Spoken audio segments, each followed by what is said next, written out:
मुकद्दस गाय नहीं, सबको टैक्स देना होगा। वजीर खजाना मोहम्मद औरंगजेब ने वाजे कर दिया, कहा IMF के सिवा कोई चारा नहीं, खैरात से स्कूल और अस्पताल चल सकते हैं, मुल्क नहीं। आइंदा माली साल का आगाज बेहतर अंदाज में करेंगे, सरकारी इदारों में 1000 अरब रुपए का खसारा बर्दाश्त नहीं कर सकते।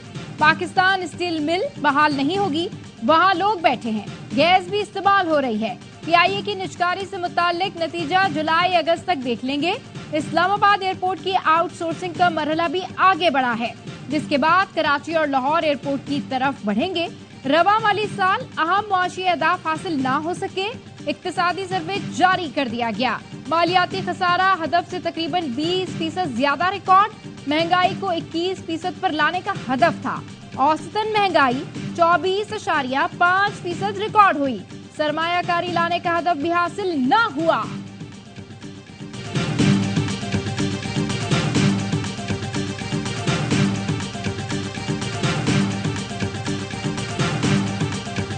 पॉलिटिकल टेंशन हो या ना हो, the reality is after the 18th amendment federal government को सूबों को साथ लेकर चलना पड़ेगा। कल भी जो NEC की मीटिंग हुई बड़े अच्छे माहौल में हुई, कंसल्टेटिव प्रोसेस हर सूरत में होगा। सियासी कशीदगी हो या ना हो, हकीकत यह है कि सूबों को साथ लेकर चलना पड़ेगा। वजीर खजाना मोहम्मद औरंगजेब ने कहा, मुशावरती अमल हर सूरत होगा। कल NEC इजलास में तमाम वज़राए आला शरीक थे, अच्छे माहौल में बातचीत हुई। वजीर ममलिकत अली परवेज मलिक आज भी अली अमीन गंडापुर से मुलाकात करके आए हैं। मेरी वजीर आला सिंध, वजीर आला गिलगित बल्तिस्तान और वजीर आजम आज़ाद कश्मीर से मीटिंग हुई। 18वीं तरमीम के बाद वफाकी हुकूमत को सूबों को साथ लेकर चलना पड़ेगा।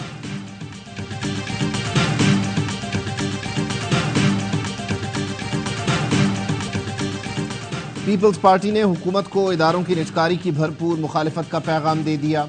ज़राए का कहना है, हुकूमत की बड़ी इत्तेहादी जमात ने बजट से मुताल्लिक़ अपने मुतालबात रख दिए। मुलाजमीन की तनख्वाहों में 25 से 30% इजाफे का मुतालबा। PP का वजीर आजम शहबाज शरीफ से सनतों और बरामदी शोबे के लिए रिलीफ पैकेजेस का मुतालबा। टैक्सों की शरह कम से कम रखने, आमदन बढ़ाने के लिए नए टैक्सेस के बजाय टैक्स नेट बढ़ाने पर जोर। पार्लियामेंटेरियंस के लिए तरक्याती स्कीमें कम से कम रखी जाएं। PP पार्लिमानी पार्टी का इजलास बेनतीजा खत्म। अरकान की नून लीग के खिलाफ शिकायत के अंबार, कल फिर बैठक होगी। बजट में हुकूमत की हिमायत या मुखालिफत का फैसला होगा।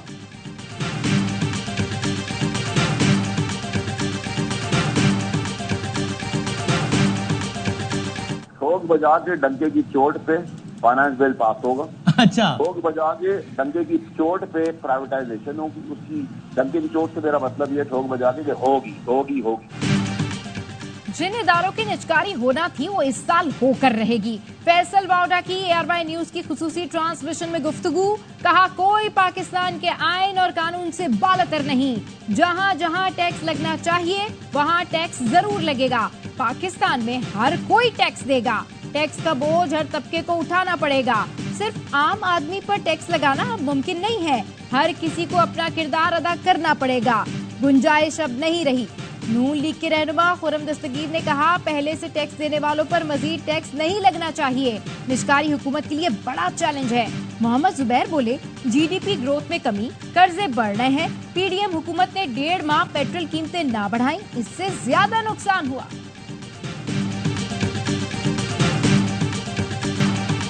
दिफाई बजट में इजाफा करना पड़ेगा। वजीर दिफा ख्वाजा आसिफ का गैर मुल्की मीडिया को इंटरव्यू, कहा महंगाई और डॉलर रेट बढ़ने की वजह से बजट बढ़ाना होगा। वजीर आजम के दौरे चीन में तय हुआ, पाकिस्तान में कारोबार के लिए कर्जों के बजाय सरमायाकारी को फरोग दिया जाएगा। CPEC 2 के मंसूबे फाइनल कर लिए। कराची ता पेशावर रेलवे लाइन मंसूबा। दौरे चीन में सिक्योरिटी इशू पहले नंबर पर था। हर मीटिंग, हर इजलास में चीन ने खदशात का इजहार किया। वजीर आजम शहबाज शरीफ की काबीना इजलास में गुफ्तगू, कहा दौरे का इख्तिताम मुस्बत नोट पर हुआ। चीनी सदर की बातों से एहसास हुआ कि दौरा कामयाब रहा। बहुत जल्द चीन का आला सतह का वफ्द पाकिस्तान आएगा। तफसील से बात हुई है, CPEC 2 तेजी से चलेगा। वजीर इत्तलात अता तारड़ कहते हैं, जब तक सिक्योरिटी की सूरत हाल बेहतर नहीं होगी सरमायाकारी नहीं आ सकती। सदर आसिफ जरदारी से वजीर आजम शहबाज शरीफ की ऐवान सदर में मुलाकात, दौरे चीन के बारे में भी आगाह किया। आइंदा बजट में अवाम को रिलीफ फराहम करने की तजावीज पर तबादला ख्याल। सदर जरदारी ने कहा, बजट में गरीब और मुतवस्सित तबकात का खास ख्याल रखें। लकी मरवत में सिक्योरिटी फोर्सेस का ऑपरेशन, 11 दहशतगर्द मारे गए।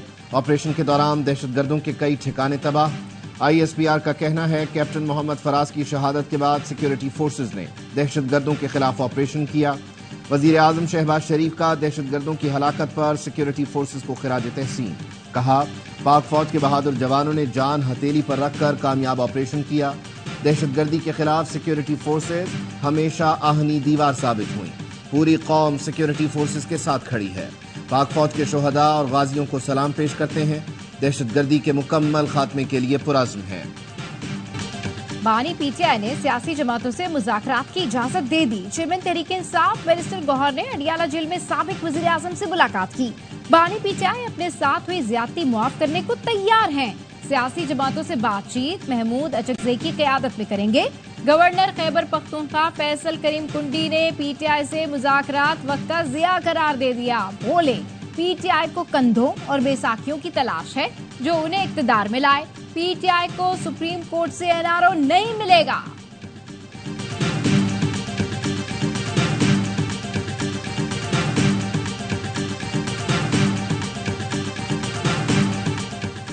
जो समझते हैं मैंडेट चोरी से पाकिस्तानियों पर सवार हो सकते हैं तो वो गलतफहमी का शिकार हैं।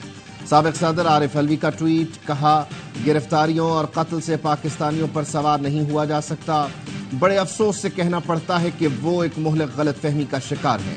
उनकी ये सवारी जल्द ही खत्म हो जाएगी। ये अवाम के हाथों कुचल दिए जाएंगे या फिर ये जान बचाकर भागेंगे।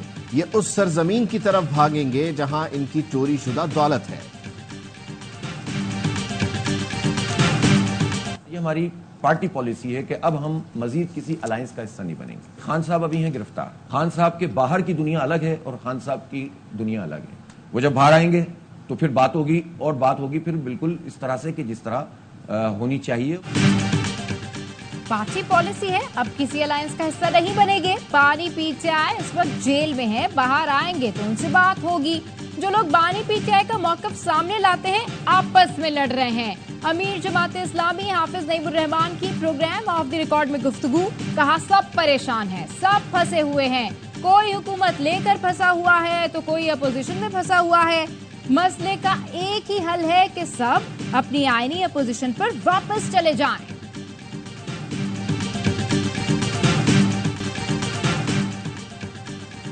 सोशल मीडिया पर प्रोपेगेंडा कंट्रोल करने के लिए फायरवॉल की तंसीब का फैसला। जराए का कहना है फायरवॉल खुसूसी फीचर इंस्पेक्शन की हामिल होगी। सोशल मीडिया के डेटा को फिल्टर किया जा सकेगा। फायरवॉल IP लेवल पर डेटा ब्लॉक और प्रोपेगेंडा पॉइंट्स की निशानदेही कर सकेगी। डीप इंस्पेक्शन से डेटा की 7 लेयर्स देखी जा सकेंगी। फायरवॉल की तंसीब इंटरनेट सर्विस फराहम करने वाली कंपनीज में होगी, जिसकी कुछ कीमत हुकूमत जबकि बाकी इंटरनेट सर्विस देने वाली कंपनीज अदा करेंगी। 100 यूनिट तक के जो लोग हैं मुकम्मल इस्तिस्ना है, उनसे टैक्स नहीं लिया जाएगा। 100 से 220 रुपए, 200 से 340 रुपए, 300 से 40 100 रुपए, 400 से 500 125 रुपए, 500 से 600 150 रुपए, 600 से 700 175 रुपए। के इलेक्ट्रिक का म्यूनिसिपल टैक्स भी वसूल करेगी। अदालत ने इजाजत दे दी। मेयर कराची ने अदालत का शुक्रिया अदा किया। बोले 100 से 200 यूनिट्स वालों से 20 रुपए, जबकि 300 यूनिट तक बिजली इस्तेमाल करने वालों से 40 रुपए टैक्स लिया जाएगा।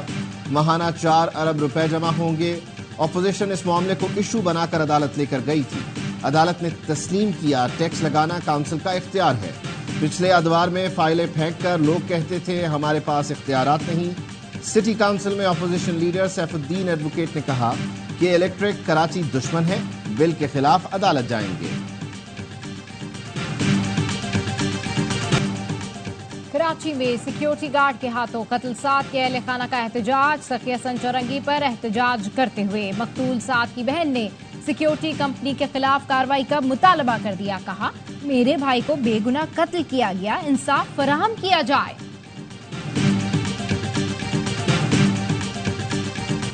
ईद उल अजहा पर 3 छुट्टियां होंगी। वफाकी हुकूमत ने 17 से 19 जून तक तातीलात का नोटिफिकेशन जारी कर दिया।